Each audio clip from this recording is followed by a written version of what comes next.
Welcome back. Now we are into the algorithm that we are looking at, and algorithms are using the Taylor series approximation.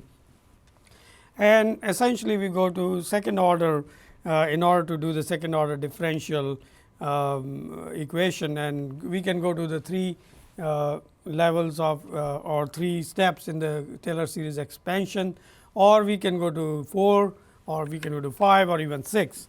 So, in this case Loup Verlet was a famous mathematician. He created this algorithm for integration of the trajectory of of atoms, but he was looking at it from the solution of the second order differential ordinary differential equation. So, his solution was rather simple. So, if you look at your slide, you will see that what he came up with is in Verlet algorithm. He came up with r at t plus delta t, which is the same expansion that we have seen earlier, r t plus v t delta t, which is the position, velocity and acceleration. But he also created one step behind. So, it is a t minus delta t. So, now in this case it became r t minus v t delta t plus the acceleration in that direction. So, if you sum the two equations, then you came up with t plus delta t is equal to 2 r t minus r t minus delta t plus a t delta t square. From t minus delta t to calculate new position at time t plus delta t. So, what he was doing, he was going one step backwards and one step forward. By that he could calculate the central position of the atom and the trajectory. So, that allowed him with a very small two step process to calculate the trajectory, and that is why Verlet algorithm became quite famous and also quite economical. So, the Verlet algorithm uses no explicit velocities. So, what he did essentially, he took out the velocity term, and just by doing, if you look at the third equation r t plus delta t. So, he is trying to calculate the next step in the time delta t, and he eliminated by taking r plus delta t and r minus delta t. So, the velocity term is gone. So, I do not need to know velocities as long as I know the position and the accelerations. So, that was quite a bit of economy to not calculate the velocity term, and by doing that he was able to get to the time trajectory. So, that is one of the famous algorithm called Verlet algorithm. Now, there was another variation of the similar algorithm which was called leapfrog, and in this case you could go to more time steps in a shorter number of time steps by leapfrogging, and we all understand the term leapfrogging. So, let us look at this. On your slide you can see here r t plus delta t is equal to r t again at the position at time t, and then velocity at time t plus half delta t. So, you are going half step. So, in that half step delta t, and that is where you are looking at the velocity, and then velocity. Now, once you calculate the position at delta t, now you go to velocity at t plus half delta t and go to t minus half delta t and then add the acceleration term.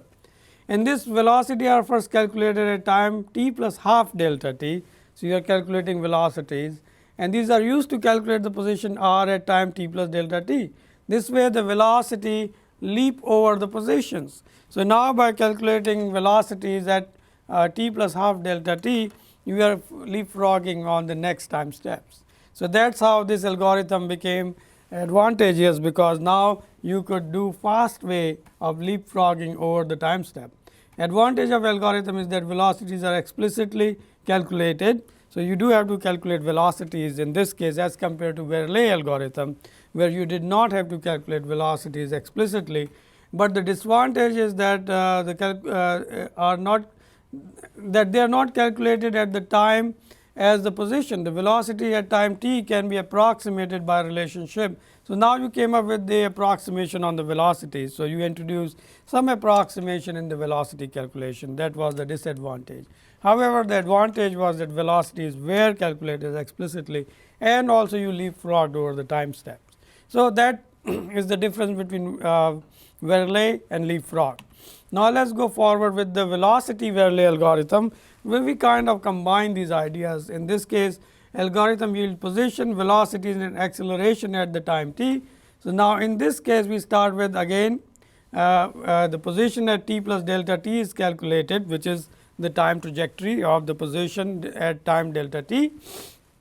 So, the first term is the initial position, second term is the velocity at time delta t, third term is the acceleration at time delta t.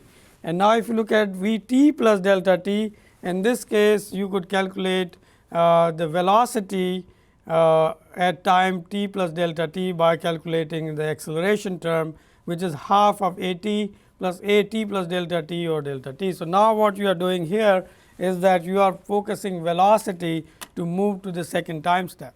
So, that is why it became velocity Verlet algorithm, where you can take velocities and do the same thing that was done in the original Verlet algorithm with velocity, but now you are also using acceleration term in it. Now, with this acceleration term added to it, now you can get more accuracy. So, this is calculating specifically three things: position, velocity and acceleration. So, the accuracy went up, but calculation also went up. So, there is more calculation required here. So, in the same spirit, there was another algorithm created called Beeman. Beeman algorithm is closely related to Verlet, but advantage of algorithm is that it provides more accurate expression of the velocities and better energy conservation. And that is number one for computational methods, because it is the accuracy of the computational methods which is very, very important in order for us to move forward. So, let us look at that and see what terms we added. Beeman added to this algorithm. So, he created R t plus delta t. Now, you looked at R t, V t. So, we have position, velocity, acceleration, and he added more terms on acceleration. So, he added the term again with the expansion 2/3 of acceleration a t delta t square minus 1/6 of a t minus delta t, and then so he is creating acceleration time t and acceleration at time minus delta t and then delta t square. So, if you look at with these added terms, and again for the velocity also he added few more terms with terms of velocity at time t, velocity at time delta t, then acceleration at 1/3, 5, 6. These were all the constant terms that he added and expanded it. What that led to is much more accurate calculation of position and velocities, and hence the position vector at time t plus delta t. So, these algorithms are very, very useful. Then came the predictor corrector algorithm. Now, those people who really understand computational science, they will call and say, well, there are a lot of other methods of solving ordinary differential equation, like Runge-Kutta method, fifth order Runge-Kutta, fourth order Runge-Kutta and all that.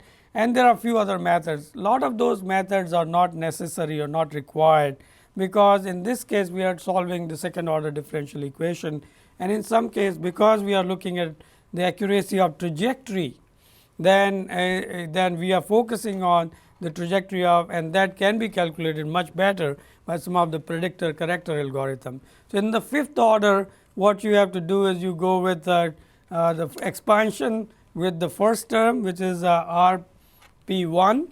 So, if you look at your calculation here, we are creating 5 terms.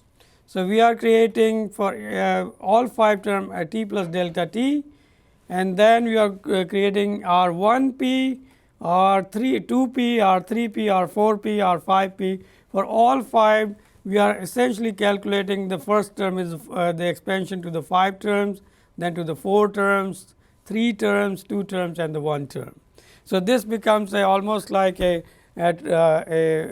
inverse pyramid, where you start with again the calculation of the R vector in fifth order expansion of the Taylor series, and then you go over all these 5 directions, all the 5 derivations with the Taylor series expansion, and then you add them up in terms of the final predictor step. So, in the predictor step, now you are going to go with fifth order, and for each one you are going to expand using Taylor series expansion. So, then you can do the force calculation at R n t plus delta t. So, now if you look at any arbitrary potential function, and with the position available from the fifth order predictor corrector algorithm you can calculate the force.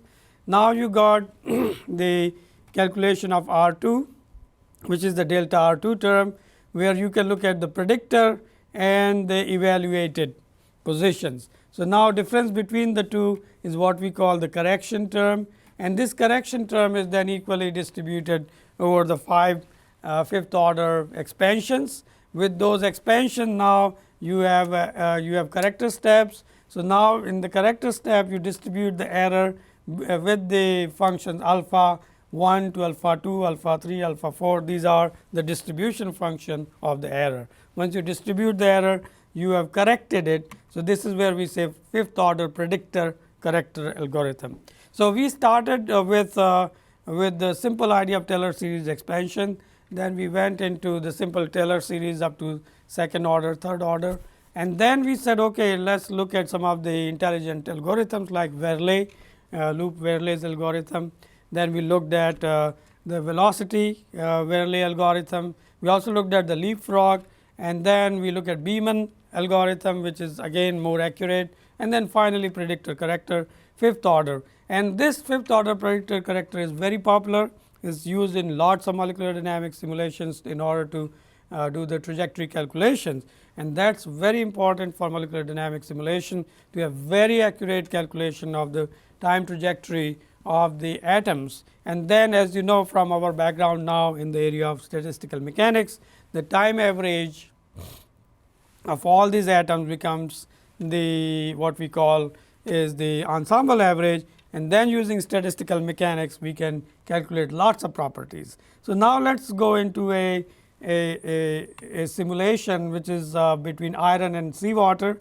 The reason I want to show you, because in this case we are dealing with two distinct materials, and this is almost, these are molecular dynamics movies created on the situation of when the temperature goes down, almost like what happened to Titanic, where the temperature fell below certain limit, and there was a transition of the iron ship from ductile material to brittle. Cracks were formed as they hit the icebergs. There was a fracture in the entire system. So, we will look at that, and we will see how this is very approximate, but it serves the purpose of understanding the phenomena. Thank you.